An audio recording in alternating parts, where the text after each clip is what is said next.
Imagine doing everything right, like meditating every single day for 35 years. Which is, what, roughly 12,000 hours? Yeah, 12,000 hours of just sitting in silence, focusing on your breath, and following the rules of your chosen tradition to the absolute letter. Right. But then, despite all those hours, you realize you are exactly as anxious, reactive, and just as misaligned in your daily life as you were on day one. That is a terrifying thought. It really is. You still snap at your family, you still make fear-based decisions in your career, all that time, and nothing actually changed. And that is exactly what we are unpacking in today's deep dive. Exactly. Today, we are looking at a practitioner who argues that for the vast majority of people, traditional spiritual practices are actually failing the modern nervous system. They're just not built for the 21st century. Right. We are diving into a really detailed YouTube transcript from a creator known as Osman, or he's also known as the blind Muslim yogi. Yeah, and his framework is fascinating.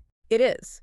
He presents this whole philosophy on why these ancient systems break down today and, well, what happens when we demand actual measurable results from our wellness routines instead of just blindly clocking time. Which honestly is a direct challenge to the entire modern spiritual and wellness industry. Oh, absolutely. Because Osman's thesis, it's systematically deconstructing this assumption we all have. We assume that simply engaging in an ancient practice automatically yields a transformed life. Right, like it's a magic pill. Exactly. Yeah. But the source material we're examining today, it outlines his personal philosophy as an energy healer and a teacher. Yeah. And he specifically focuses on the friction between these esoteric monastic traditions and, the brutal high-speed reality of modern living. It is brutal. It is. And his argument is basically that if a practice does not actively reduce the friction in your external life, Like your career, your relationship. your daily decision-making, yeah. Wow. If it doesn't help those things, it's essentially a defunct tool. And the way he introduces this concept is incredibly disarming. It sets the stage for everything that follows. It really lowers your defenses. Yeah, because in the opening moments of the transcript, he explicitly strips away the typical grandiosity we see in this space. He states clearly that his channel is not an authoritative academic reference. He calls it a video journal, right? A video journal, exactly, or a vlog. Hmm.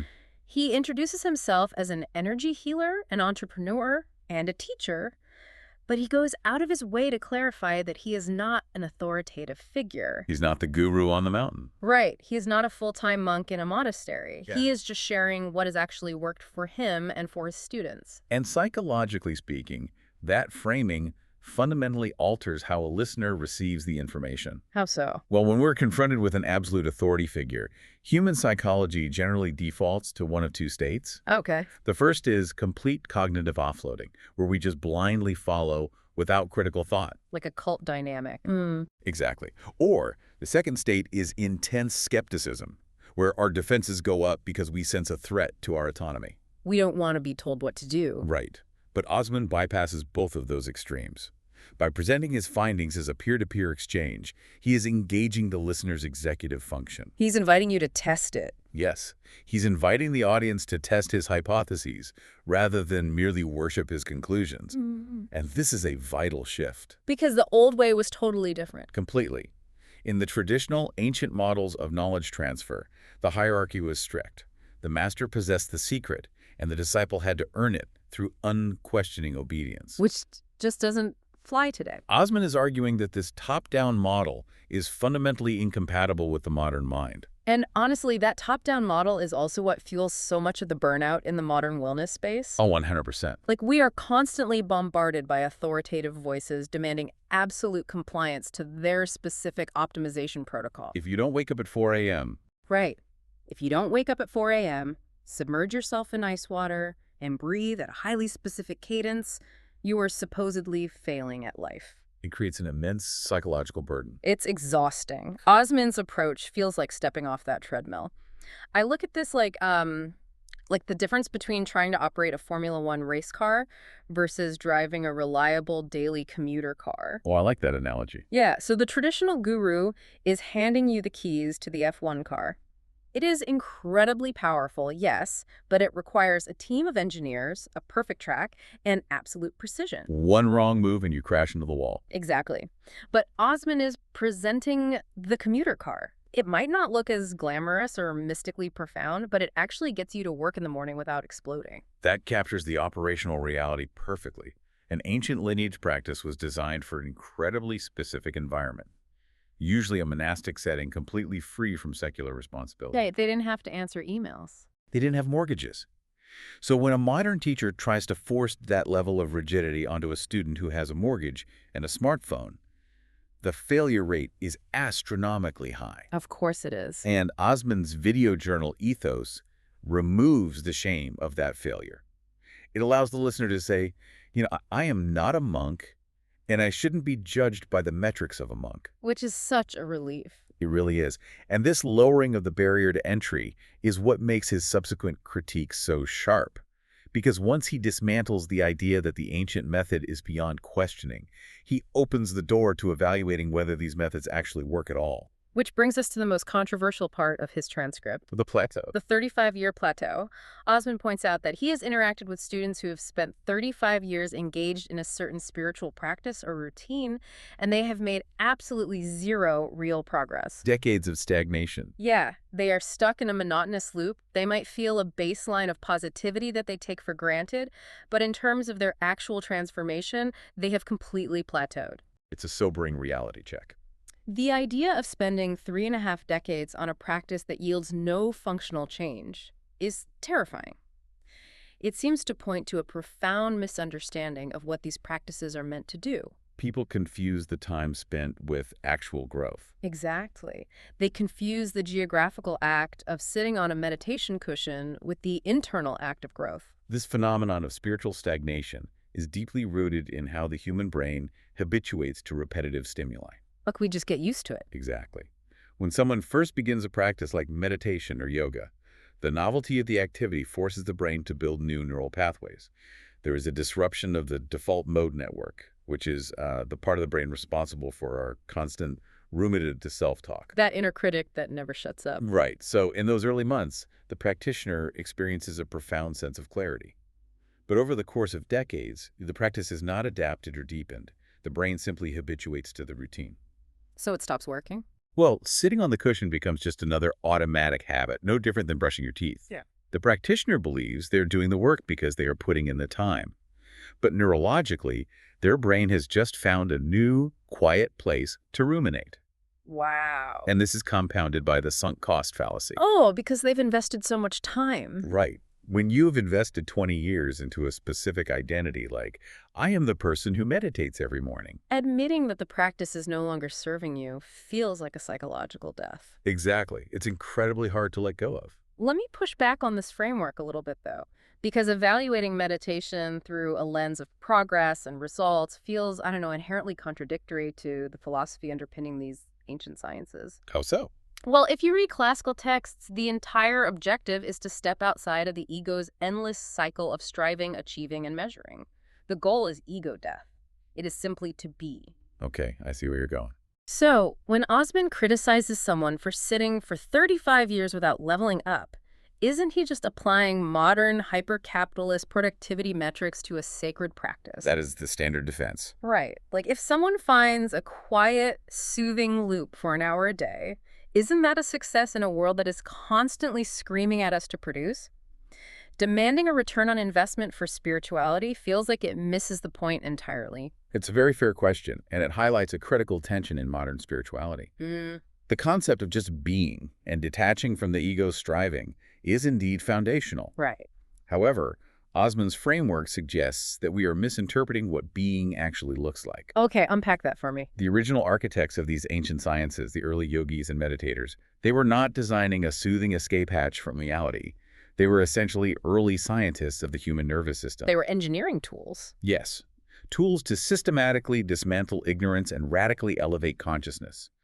The problem arises when just being devolves into dissociation. If a practitioner uses their daily hour of silence as a warm bath to momentarily escape the chaos of their life, but then steps off the cushion and continues to perpetuate harm, react with rage, or drown in anxiety for the other 23 hours of the day. Then their ego hasn't died at all. Exactly. It has just found a socially acceptable hiding place. Oh, wow. That is a heavy realization.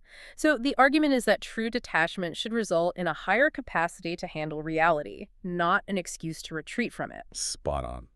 If the practice is actually dismantling the ego, the evidence of that dismantling should be visible in how you interact with the world when you aren't meditating. Precisely the point Osman is driving at. Hmm. If we look at the physiological side, a successful practice should increase vagal tone and shift the nervous system from a sympathetic fight-or-flight state into a parasympathetic rest and digest state. But that shift has to stick. Right. If that shift only happens in the isolated vacuum of a quiet room, and the moment the practitioner receives a stressful email their nervous system redlines, the practice has failed to create structural neuroplasticity. It's just a temporary fix. The 35-year plateau Osman describes is the tragedy of confusing maintenance with evolution. The individual is maintaining a baseline to survive their life, but they are not evolving their capacity to thrive in it. That is such an important distinction, maintenance versus evolution, which perfectly sets up Osman's proposed solution. Adaptation. Exactly. If adhering strictly to an ancient, monotonous routine for decades leads to habituation and stagnation, the antidote is adaptation. It adds the inputs. He makes a stark contrast in the transcript between regular people and full-time monastery monks. He points out that a monk might spend 12 hours a day engaged in pure meditation, but a regular person living in the modern world simply cannot replicate that. We don't have 12 hours. We don't.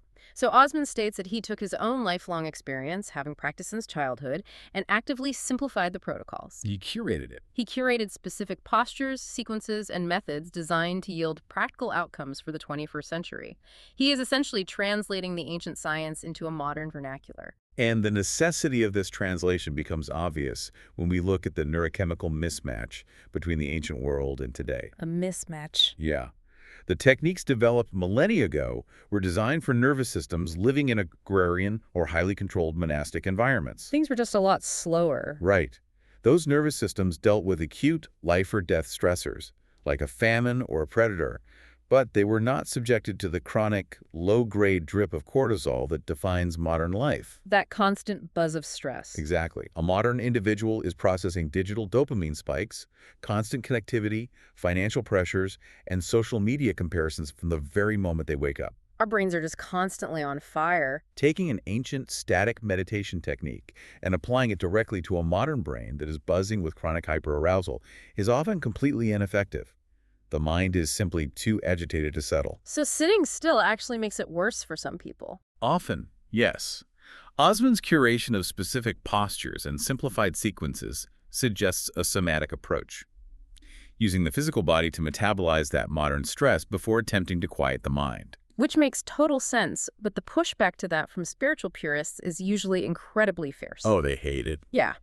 There is a deeply held belief in many lineages that if you modify a sequence, change a breathing pattern, or shorten a protocol from how it was taught 1,000 years ago, you are corrupting the practice. You're losing the magic of the lineage. Right. But Osman seems to be challenging the very definition of authenticity here.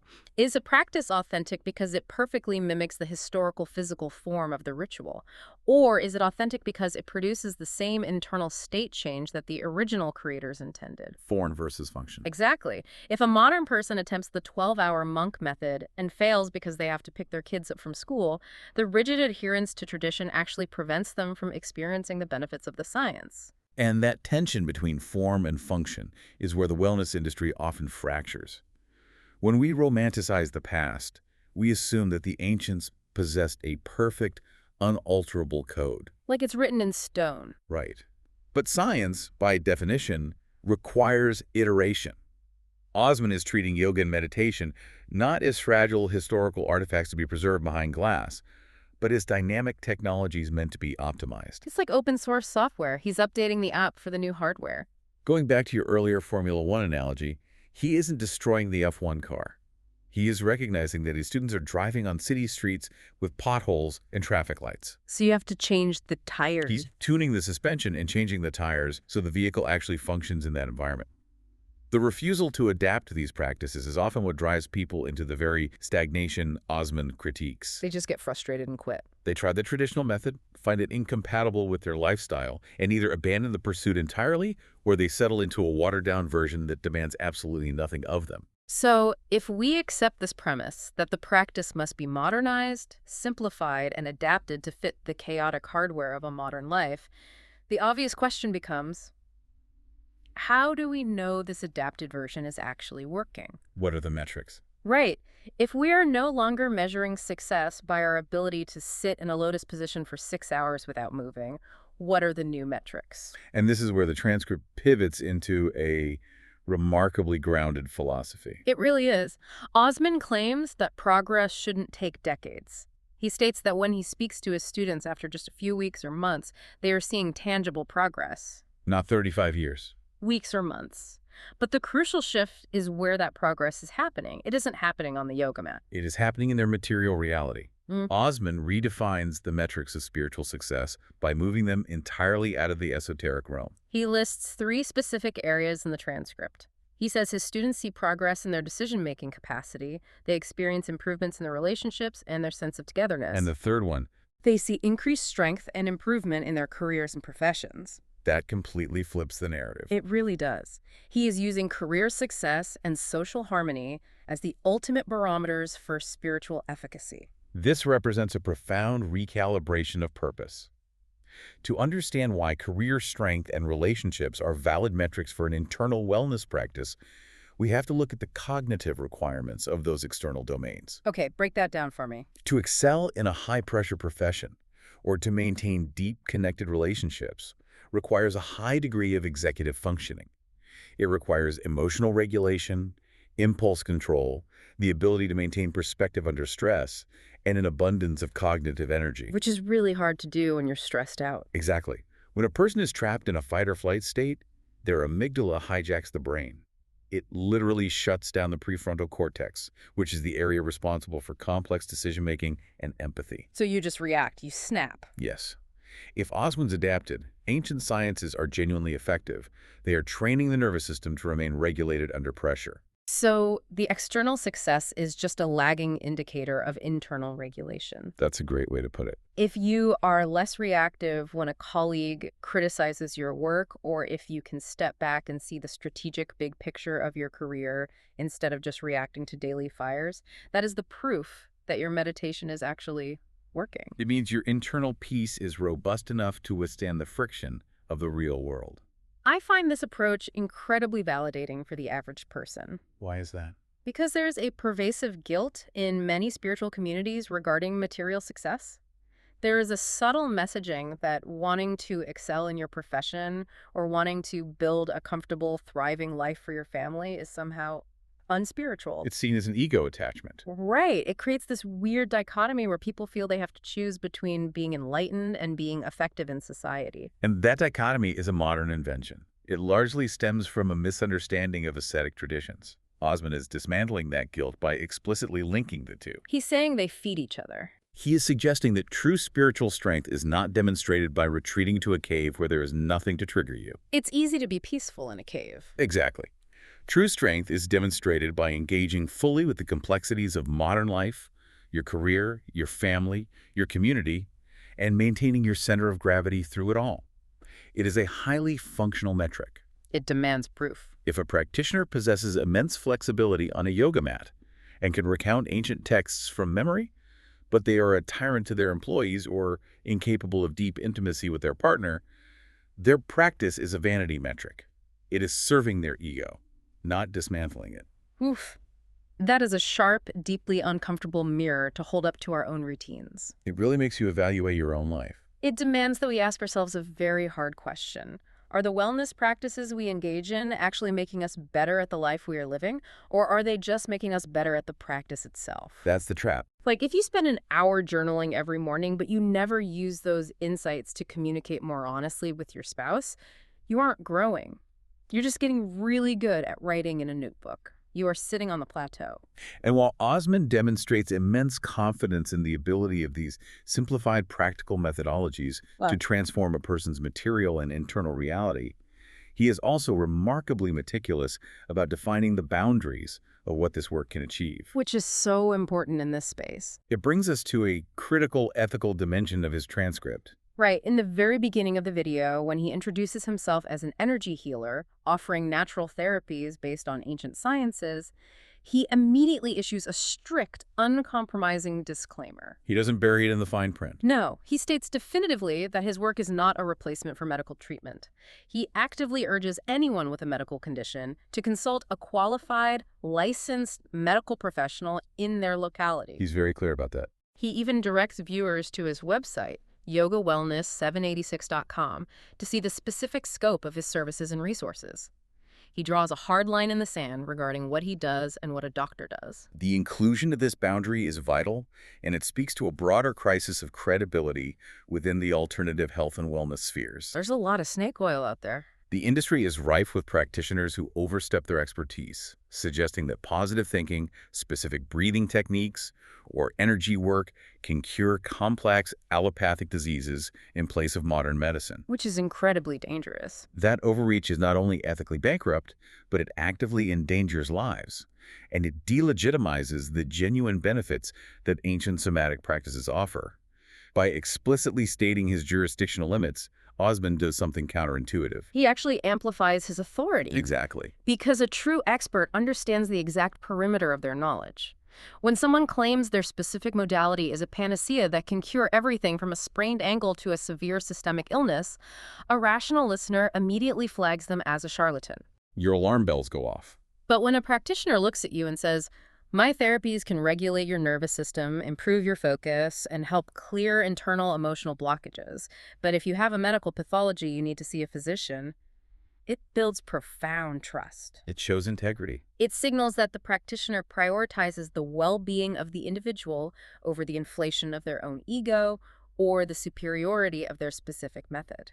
It advocates for an integrative, complementary model of health, rather than an adversarial one. For decades, there has been a manufactured war between ancient, holistic sciences and modern allopathic medicine. Like you have to pick a side. Right. But Osman's disclaimer bridges that divide. He is acknowledging that a human being might need modern medical science to treat the mechanical or chemical pathology of a disease, while simultaneously needing adapted ancient sciences to manage the extreme psychological and energetic toll that the disease and just modern life takes on the nervous system. We treat different things. The two fields are not mutually exclusive. They act upon different layers of the human experience. This is such an important takeaway for the listener's own approach to well-being. You do not have to pledge allegiance to one extreme or the other. You can have both. You can utilize the precision of modern medical science while also integrating the result-driven, practical adaptations of ancient sciences that Osman advocates for. It is about building a customized toolkit that actually works for your specific life rather than blindly following a dogma. To synthesize the breadth of Osman's thesis, we are looking at a complete paradigm shift in how we approach personal evolution. It really is a massive shift. He begins by removing the intimidating top-down hierarchy of the guru, offering instead a peer-to-peer sharing of optimized tools. He exposes the hidden danger of the 35-year plateau, warning us that habituation and time spent do not equal actual transformation. And he highlights the absolute necessity of contextualizing and adapting those ancient monastic practices so they can actually interface with a modern, highly stressed nervous system. Right. And he fundamentally redefines how we measure the success of those practices. He moves the goalposts from the esoteric to the material, arguing that true internal peace must inherently result in reduced external friction. Better decisions, stronger careers, and deeper relationships. Exactly. Finally, he models ethical responsibility by clearly separating complementary natural therapies from licensed medical treatment, advocating for a holistic, trustworthy approach to health. It is a deeply pragmatic, demanding philosophy. It doesn't let you hide behind your spiritual routine. It is an invitation to audit your own life. It asks you to stop measuring your progress by how strictly you adhere to a routine and start measuring it by the tangible quality of your existence. And that is exactly what I want you to think about as we wrap up today's deep dive. Look closely at the rituals, the habits, and the wellness routines you defend so fiercely in your own life. We all have them. We do. It could be your meditation practice, your fitness regimen, or even the strict rules you follow about your diet or your productivity. Ask yourself, with brutal honesty, are these practices actively expanding your capacity to handle reality? Are they actually working? Are you seeing measurable improvements in your resilience, your career, and the way you treat the people around you? Or have you just found a comfortable, socially acceptable way to sit still while the world passes you by? It's a tough question. It is, but it might be time to stop protecting the routine and start demanding real results. Keep questioning, keep adapting, and we will see you on the next deep dive.